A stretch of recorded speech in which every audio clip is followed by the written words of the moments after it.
தமிழ்நாட்டை உலுக்கிய பள்ளி மாணவி ஸ்ரீமதியின் மரணத்தை தொடர்ந்து நீதிமன்றத்தில் நெஞ்சை அடித்துக் கொண்டு கதறி அழுத ஸ்ரீமதியின் தாயார். நீதிபதி முன்பு ஆஜர்படுத்தப்பட்ட பள்ளி தாளாளர், செயலாளர் மற்றும் முதல்வர். நீதிமன்றத்தையே அமைதியாக்கிய ஒரு தாயின் கண்ணீர். கள்ளக்குறிச்சி மாவட்டம் சின்னசேலம் பக்கத்துல இருக்கிற ஒரு தனியார் மேல்நிலை பள்ளியில ஸ்ரீமதி அப்படின்ற மாணவி படிச்சுட்டு வந்தாங்க. அண்ட் இவங்களுடைய மரணம் தமிழ்நாட்டையே உழுக்கிற அளவுக்கு அமைஞ்சிருந்தது. இதை தொடர்ந்து இது தொடர்பா பல வழக்குகள் விசாரணைக்கு வந்தது.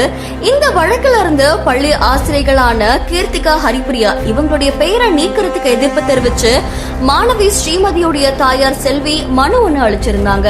இந்த மனுவுடைய அடிப்படையில கள்ளக்குறிச்சி தலைமை குற்றவியல் நீதித்துறை நடுவர் நீதிமன்றத்துல முதல் முறையா கடந்த 16ஆம் தேதி இந்த வழக்கு விசாரணைக்கு வந்திருக்கு. அப்போ செல்வி தரப்புல ஆஜரான வழக்கறிஞர் பாப்பா மோகன் வழக்குல இருந்து நீக்கப்பட்ட அந்த 2 ஆசிரியர்களுடைய பேரையும் மறுபடியும் சேர்க்கணும் அப்படின்னு சொல்லியிருந்தாங்க. அது மட்டும் இல்லாம இந்த வழக்குக்கு தேவையான ஆவணங்களை வழங்கணும் அப்படின்னு சொல்லி வாதாடி இருந்தாங்க. அப்போ அரசு தரப்புல ஆஜராகி இருந்த வழக்கறிஞர் தேவச்சந்திரன் இந்த மனுவுக்கு பதில் அளிக்கணும் அப்படின்னா கால அவகாசம் வேணும் அப்படின்னு சொல்லி கோரிக்கை விடுத்திருந்தாங்க. அதை தொடர்ந்து இந்த வழக்கு இப்போ விசாரணைக்கு வந்திருக்கு. சம்பந்தப்பட்ட அந்த பள்ளியுடைய தாளாளர் ரவிக்குமார், செயலாளர் சாந்தி, அதுக்கப்புறமா முதல்வர் சந்திரன் இவங்க 3 பேரும் நேர்ல ஆஜராகணும் அப்படின்னு சொல்லி நீதிபதி ஸ்ரீராம் அவர்கள் அப்போ உத்தரவிட்டு இருந்தாங்க. இந்த நிலையில ஸ்ரீமதியுடைய தாயார் செல்வி, அதுக்கப்புறமா பள்ளி நிர்வாகிகளான தாளாளர் ரவிக்குமார், செயலாளர் சாந்தி ரவிக்குமார், அதுக்கப்புறமா முதல்வர் சிவசங்கரன் இவங்க 3 பேரும் நீதிமன்றத்துல ஆஜராகி இருந்தாங்க. நீதிபதி இந்த வழக்க வர 28ஆம் தேதி ஒத்தி வச்சிருக்காங்க அப்படின்னு சொல்லப்படுது.